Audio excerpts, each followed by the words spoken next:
This is A-Level Mathematics, Chapter 4.4, and we're going to do some integration with the ln. Now, for here, we have integrating of 1 over x dx is going to give me ln x plus k. That's pretty straightforward there. Now right here we're going to find the area of the graph of this, area under the graph, y equals 1 over x from 2 to 4. So I'm going to take that and set that up as my integral. I'm going to have from 2 to 4 1 over x dx, because I'm taking the derivative for x in this problem right here. Now, okay, going from the top up here, it says that we are going to come up with, I end up with ln x is going to be here. So what do I get here? Now, I'm not going to add the k because this is actually going to be from here to here. So that means that I'm going to have a positive and a negative k, so those are going to go away. So what I am going to replace it with is from 2 to 4. Now let's go ahead and put that in there. So I get ln 2, and this is going to become minus put it backwards. Forgive me. Alright, ln 4 minus ln 2. So right here it's a minus sign, so I could actually combine these together into one ln using the log rules. Ln rules still apply for that. So it's going to be ln, and a minus sign says it's a division, so I'm going to have 4 over 2. So 4 divided by 2 is going to give me 2. So my answer is going to be ln 2. So the area under the curve of this equation, 1 over x, from 2 to 4 is going to be ln 2. And I'm going to go ahead and approximate my answer that I have here. So approximate this ln 2, close, enter. And my answer is going to be 0.6. So it's approximately, the area is 0.693. And normally it actually gives 3 significant. So here's my 3 significant on this one. So this is the area, so it's going to be whatever this units squared.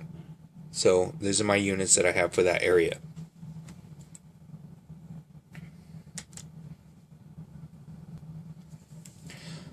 Chapter 4.4.2. Now find the indefinite integral of this one right here. So I've actually took the formula, or the layout that it gives in the P1 book. So the P1, I believe it's actually chapter 16, states that, here it is, let me see, say chapter 16, form right here. Okay, so we have integral, we have g ax plus b dx, so that is going to give me 1 over a, and the function of whatever I have in this right here. This, in my terms, is going to be 1 over x. So it would be 1 over x that I take the derivative of, and so, or not derivative, antiderivative, to actually get what I have here. So I'll explain this as I'm working through this. So this one right here would be the 1 over x for this here, plus k. Now, what this means is, so if I were to treat this like 1 over x, it would just be ln of this. It would be ln of x. Now, let's go through, look at this. So now, if I'm using this one right here, because of this would be the 1 over x would just give me the ln of what I would have down here, which would be my 3x minus 1. So that's what I would actually get for this, and that's going to be this part inside there.